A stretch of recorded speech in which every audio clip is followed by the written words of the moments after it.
السلام علیکم ورحمۃ اللہ تعالی وبرکاتہ۔ پیارے ناظرین، امید کرتا ہوں کہ آپ سارے حضرات خیریت سے ہوں گے اور میری دعا بھی ہے کہ آپ حضرات خیر و عافیت سے رہیں۔ آج کی اس ویڈیو میں آپ کو بتانے والا ہوں کہ وتر کی نماز میں اگر کوئی انسان دعائے قنوت پڑھنا بھول جاتا ہے اور رکوع میں چلا جاتا ہے تو اب اس کو اس صورت میں کیا کرنا چاہیے۔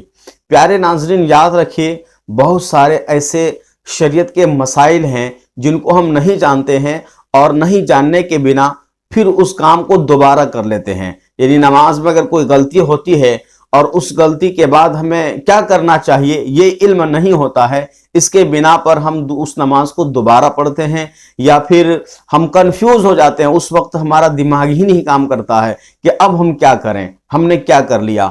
تو یاد رکھیے، بہت ہی آسان سا مسئلہ ہے کہ اگر کوئی انسان دعائے قنوت پڑھنا بھول جاتا ہے اور وہ رکوع میں چلا جاتا ہے، ایسا ہوتا ہے اس لیے کہ نماز میں شیطان کی پوری کوشش رہتی ہے کہ وہ انسان شیطان کی پوری کوشش رہتی ہے کہ وہ نماز پڑھنے والے کا دھیان ادھر ادھر بھٹکائے۔ تو دھیان کبھی ادھر ادھر بھٹک جاتا ہے اور انسان جو ہے غلطی کر جاتا ہے۔ تو نماز میں اگر کوئی انسان دعائے قنوت میں وتر کی نماز میں اگر کسی انسان نے دعائے قنوت پڑھنا بھول گیا اور رکوع کر لیا، وتر کی نماز ہے، تیسری رکعت میں دعائے قنوت پڑھی جاتی ہے۔ اگر آپ نہیں جانتے ہیں کہ وتر کی نماز میں کب دعائے قنوت پڑھنا ہے، کس وقت پڑھنا ہے، پڑھنے کا کیا طریقہ ہے اور کس طرح ہم پڑھیں، اگر یہ نہیں جانتے ہیں تو آپ میری یہاں ایک ویڈیو آئے گی، لاسٹ میں اس ویڈیو کو دیکھ کر اندازہ لگا سکتے ہیں اور سمجھ سکتے ہیں کہ دعائے قنوت ہمیں کب پڑھنا چاہیے۔ بہرحال سوال کیا تھا کہ اگر کسی انسان نے نماز وتر میں دعائے قنوت پڑھنا بھول گیا اور وہ رکوع میں چلا گیا تب وہ کیا کرے؟